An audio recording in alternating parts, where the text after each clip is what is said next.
it wasn't the first song that I wrote with them, but Self-Pity, for instance, is just Rob essentially playing one, the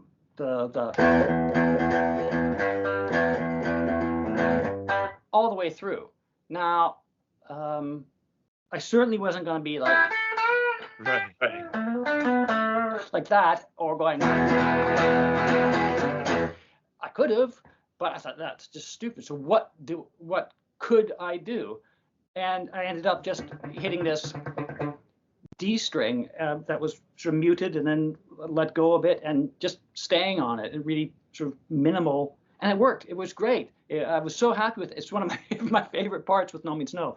Not because it's easy to play, which is a bonus, of course, but because I thought, yeah, that fits in to what Rob and John are doing. And then when it does burst out and Rob and I play the same sort of discords in the middle break, plus the sort of noise solo that's in the middle, I thought, great, that'll work. And for the rest of the time in Nomeansno,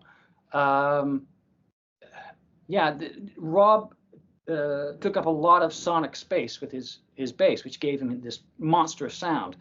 And just because I coincidentally had the rig that I had, without any really forethought apart from I need an amp, that sound gave me a way in between the two, and it worked out really, really well. So I was happy with that. That Chorus Echo unit was belonged to Rob and John, or Rob anyway, and it was in their studio, and they used a lot of it on a lot of their early recordings at home for almost everything actually. And one time I went, this is long before I was in the band, and I was hanging out with John at his place, and he was playing me tapes of theirs. And I said, well, what does this do? He says, oh, here, get a microphone, I'll show you. And we were just sitting there goofing around, and I thought, oh, that's cool, like making all these sounds. And then when Self-Pity came along, I don't think it was a suggestion, I just tried it out. And it was always really fun to do because every time it was different, first of all, and every time the feedback was different. So you could, hold the guitar like straight up to the speaker box, and just moving the guitar around and twirling it at the same time. It was just, every night was completely different, and every night was completely fun. We just had to have a sort of an exciting end to it, which was sort of the big build up, and then the cutoff with the foot pedal, one of the few foot pedals I've ever my entire life, an on-off switch.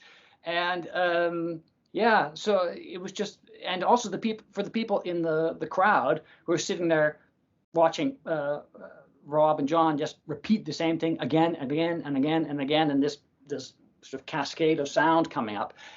People always came up afterwards and went, how did you do that? It's really easy. You can just buy the delay pedal and you can do the same thing at home.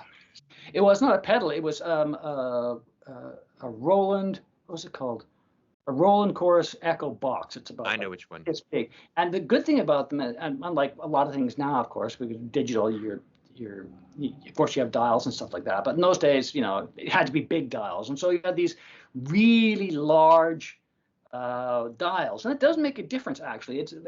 When you're dealing with something small in terms of something that you're actively changing, then if you move your finger slightly, then you're going to make a big change. Whereas this, you literally are turning something that is maybe this big, and so that gives you a lot more control actually over it. And it was really easy to do. And a lot of people thought I used that to get my guitar sound, which is completely untrue. I think I used it on maybe 2, maybe 3 songs in all my time in Nomeansno. And it was just, as an effect, never for my actual sound.